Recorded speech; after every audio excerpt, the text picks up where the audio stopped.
Hello everyone. In this video, I'll guide you through a rapid fix for the frustrating Forza Horizon 6 crash code FHE01, which triggers when the game fails to recognize your primary graphics card.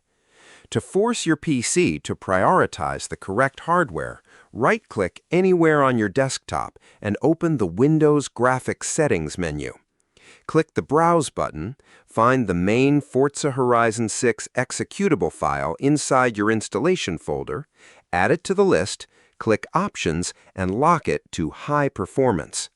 Next, open your Device Manager, expand the Display Adapters section, and if you see an older integrated graphics chip listed alongside your powerful dedicated card, right-click and temporarily disable it.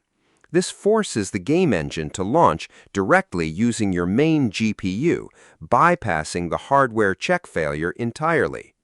Finally, do a clean installation of your latest NVIDIA or AMD drivers to clear any lingering registry bugs.